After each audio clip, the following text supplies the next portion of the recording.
use. I'm from Zero Bubble Model Design. What I wanted to show you today was the ZB series of cylinders. These have come onto the market earlier this year, and they are the cylinder design that I developed because I currently have 5 model submarine kits on the market with just hulls, and I got plenty of people asking me about what cylinder configuration or what watertight module should I add to my Zero Bubble kit. So that got me thinking about producing a cylinder. So just over a year ago I decided I would try and make a cylinder, or develop a series of cylinders that would fit all my submarine kits. To make it easier for a person who buys a hull, they can also buy a cylinder with it, just to complete the package, take away some of the guesswork, not eliminate it, but take away some, and make it easier for beginners or people who find the whole idea of keeping the electronics safe from the water a difficult thing to do. The ZB series cylinders are really just a series of watertight containers with penetrations for your motor, your push rod, and your electrical connections and your pump at the front, the ballast system. So they are basically just a container for you to put your electronics in, to take the difficulty of watertight integrity out of the equation for the beginner, or for someone who knows their way around a boat and just doesn't want the hassle of building a cylinder from scratch. They can buy one of these.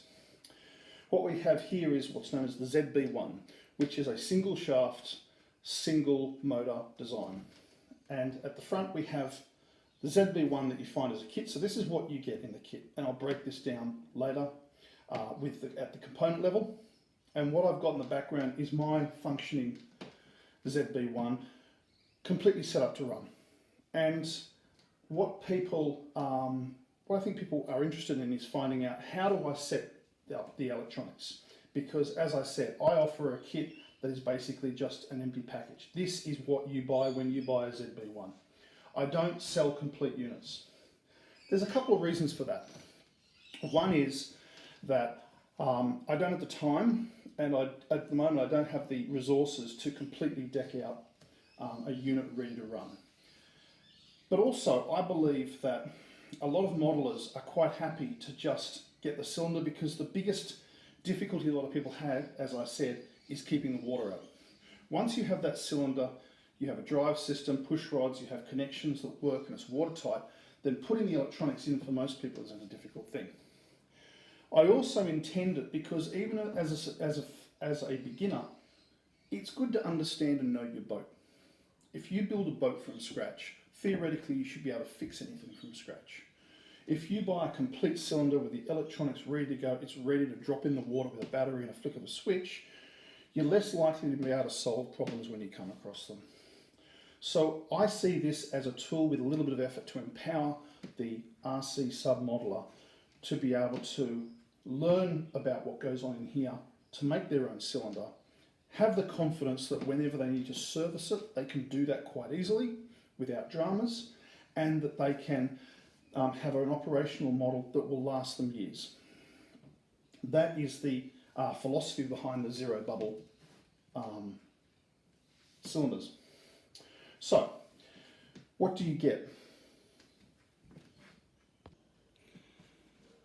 So this is the ZB1 module broken down, cylinder broken down. I've taken away the polycarbonate tube that comes with it, obviously, as a given, and I'm showing you the 2 separate trays and the components that come with the kit. You'll also receive an instruction manual that will go through all the servicing of the unit.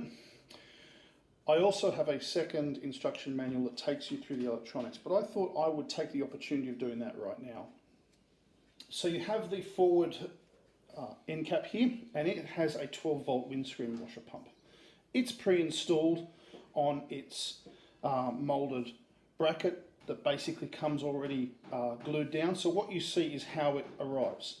And you have here the cable that runs through for your 12-volt power, okay, your mains power here, but you also have the pump is also set up, and its cables run through a gland at the bottom, and that basically goes into your ballast system. So you have 2 sets of cables coming through, your main 12-volt that runs to your electronic speed controller, and you also have your power from your pump that runs through here.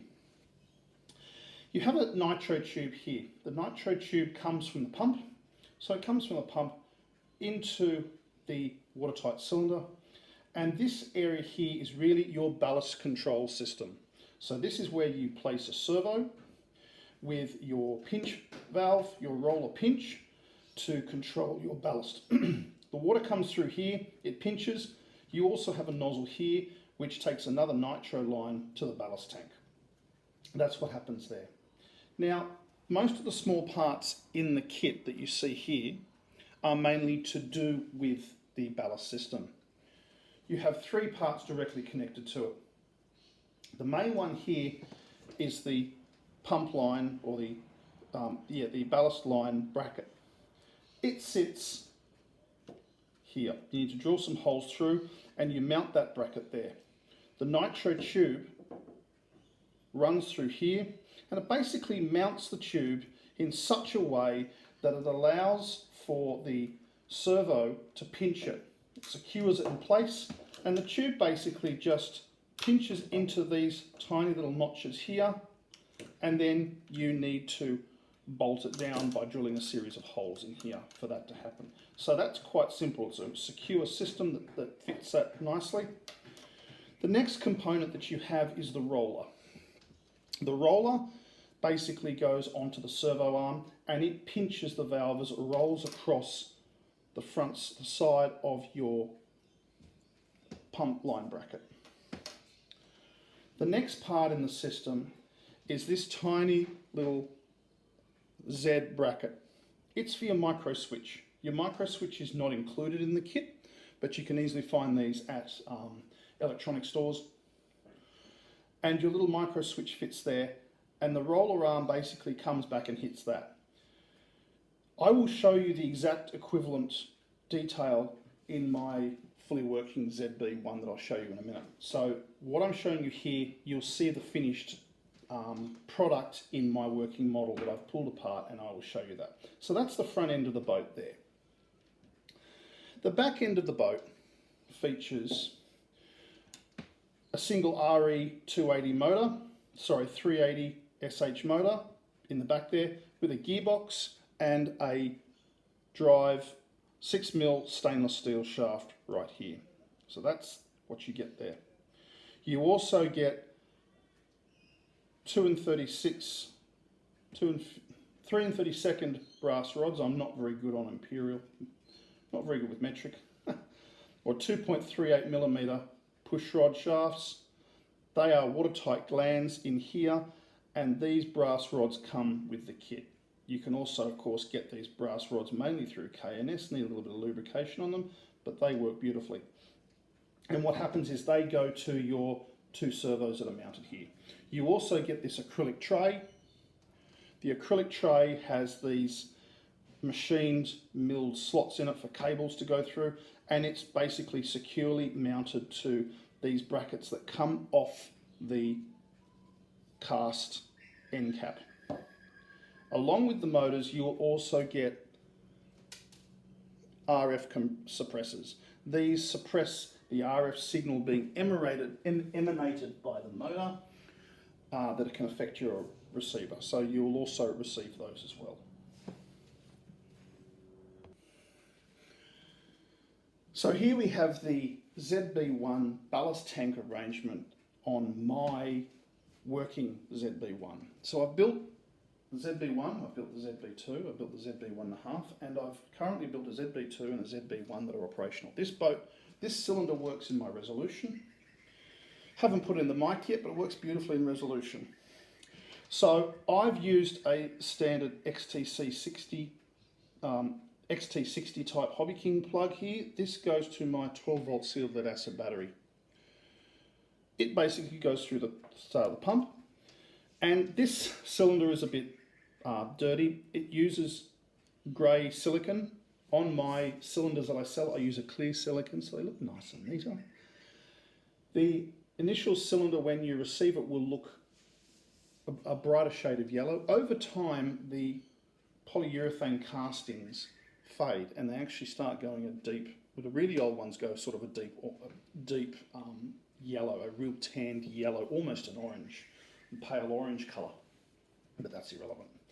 You've got the pump at the start here, and the you've got the nitro tube running through here, and it runs around. You can see the pump bracket has been mounted, so it's been bolted into the bottom. You can see that right here, two bolts through there. That holds the pump bracket. The two little clamps here hold the nitro line. Basically, water comes in, it goes around here and goes back out the front to the ballast tank. Now here's the pinch. Here is the roller arm that I talked about, and here is your servo. It's highly recommended that you use a standard size servo, preferably a metal geared servo that's got some grunt. Don't use a mini or a Naro or a smaller servo. Use a standard size servo. We have the arm here, and it's an L shape, and I've created an L shaped bracket here to hit this micro switch. So the micro switch is mounted onto the little Z bracket that you see there, and it's screwed at a base, and the micro switch is screwed onto the top of that little Z bracket. The roller arm comes around, engages the switch turns the pump on, the roller wheel is off the pinch, water goes through into the ballast tank. The roller arm moves back, pinches the line. As it does, it releases the switch, turns the pump off. The line is pinched, your boat should be submerged. To surface the boat, the roller arm moves the other way, the pump is not engaged, water under air pressure forces back through the line and out through the pump, your boat surfaces. That is basically what you have here. The 12 volt power supply runs straight through to a cable here. The power for the servo is connected through this line, and that connects to the back tray. The pump is also connected to this power supply, and there is a fuse underneath for that right here. So that is basically the setup of the front of my ZB1 cylinder. And you can see there the 12 volt power connection and your servo connection. They are the only two connections that need to be connected to the back of the tray to get the boat up and running.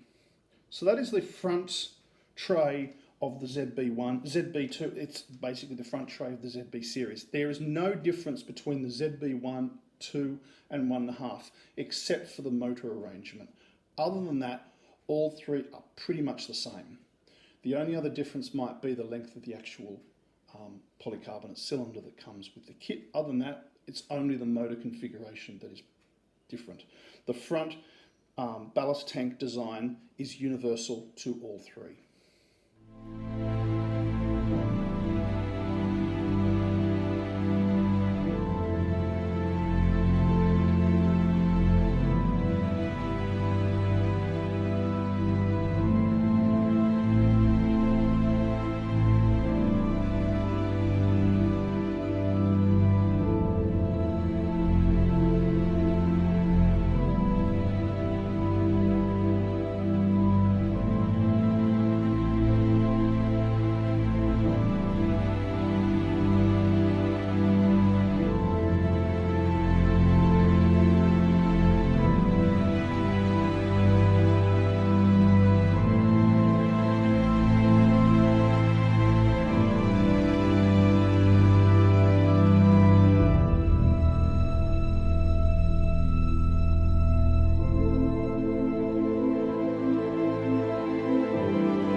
Finally, we're looking at the stern, the rear section of the ZB1. It could be the rear section of any of them, the ZB2, the ZB1.5, it makes very little difference. The setup is still the same. The tray is longer because it needs to carry more electronics. But essentially with this, there are three main components besides the motor. You have your two servos. And once again, I like to use standard size servos. You could fit smaller servos to that, but I like the larger servos because they just have more grunt. And you have the push rod, the 3 32 push rods coming through here, 2.38mm brass rods. They go to a flexible joint here. The reason for that being the servo movement is radial, and you need to make sure that there is a little bit of give in that line so that your push rod, which is lineal, not radial, they don't conflict, they don't bind, they don't jam, and more importantly, they don't create a gap for water to leak through the watertight glands. So that's that there. So I've got a high-tech servo, and I've also got an HK servo there. And they're basically just bolted through the tray. And you can see that there, they're bolted through. Straightforward. The other thing that I have is my speed controller. Now, I thoroughly recommend, because I have found them to be a fantastic speed controller, and I think a lot of people will probably nod and agree with me on this one, that the M-Tronics range of speed controllers are just great. For brushed motors, they are awesome. I've got a 15 amp brushed speed controller there, ESC. It's got a BEC with it as well. And I mount that up underneath using some double-sided tape. The reason why I put that on the bottom and not on the top is because I need the room. I'm using a Futaba 6-channel FM receiver. Here in Australia, we use 36 megahertz. I think we're probably the only people that do. I think everyone else uses 72 and 40 megs. We use 36, which is probably really unusual for most people, but that's what I use because that's legal here in Australia. 40 is as well. And I've placed that on the top. The reason why I've placed that on the top is the receiver is the single most important part of the entire unit. Without it, you have nothing. It receives the signal. But also, I'm a little bit paranoid about receivers. 36 megahertz and high frequency, 36 FM receiver systems are becoming harder and harder to get because gigahertz is taking over. Now, I'm starting to come around to the position that Bob Martin takes, that gigahertz radios can be made to work underwater, and I'm not disputing that. I'm convinced with that. But at the moment, I'm placing my receivers up high where they can get the least amount of possible water if it does leak. I like to place them high because I think it's really important. And the speed controller, the M-Tronics speed controllers are completely waterproof. You can dunk them in water and they will run fine. So I've placed my receiver up high. I've also replaced it and put it on a double-sided sticky layer, a little foam layer of double-sided tape. And we do that because I've been hearing that vibrations from the motor over time can cause the tray to vibrate, and it can also cause damage to the circuits in a receiver. I don't know if that's true. It sounds logical, but I've also put it on a little sealed bed because I need to stick it down anyway. So I've stuck it on some double-sided tape, which will absorb a little bit of the vibration. So I've done that. So really, you've got the motor, you've got the two servos, you've got the speed controller underneath, and you've got the receiver on top with the connections going to the servos. This connection here, your standard RC jack, that goes to your pinch servo at the front, and you've got the 12 volt connector at the back here. That's on a long cord because when you're putting the tray together, you need to be able to pull that right out the other end of the cable to make the connections and then push them through. One of the things about cylinders is there's a lot of cables that make it look very messy. It's just the way it is. Now, some people are probably curious about why there is blue plumber's tape under here. I sometimes put plumber's tape in the groove to help push the O-ring up a little bit further and improve the seal of the O-ring around the inside rim or the inside surface of the Lexan or polycarbonate tube. This back end is a little bit ugly because I'm using grey silicon. As mentioned in the front, the video on the front section, I will be using clear silicon, so the front and back end will look a bit neater. Have your gearbox, 6mm stainless shaft. I've already got a coupler on that, which works beautifully, and we go from there. The only other thing that is on this that I haven't talked about is I have made a small little connection at the back, a small little outlet with some silicon for your receiver. So the receiver line basically runs through a connection in here and comes out the back of the boat. You will need to drill that. But one of the things that I've done with my boats is that I've actually, you can't see it on here, but I've actually created small little indents inside here, some little marker indent points where you can drill extra holes. And indeed, on the front, on the back of the single shaft, there's holes for extra, you can better see it there, there are some extra holes in there for drilling. If you wish to put an extra push rod in for whatever you might want to do with it, you can do that.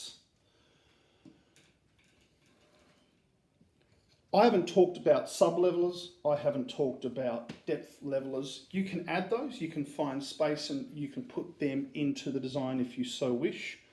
I've never used a sub-leveler, I've never used a depth controller or a pitch controller. I've never used any of those. I have never actuated the forward planes on my boats. Maybe I need to, maybe I'd get more control, I just never have. So that's just me. Anyway, that's a rundown of how you set up the electronics for a ZB module. I hope this helps. I hope this takes some of the guesswork and some of the feeling of complication out of doing this. It is relatively straightforward. I'm Dave Hughes. This is Zero Bubble Model Design. Thank you for your time.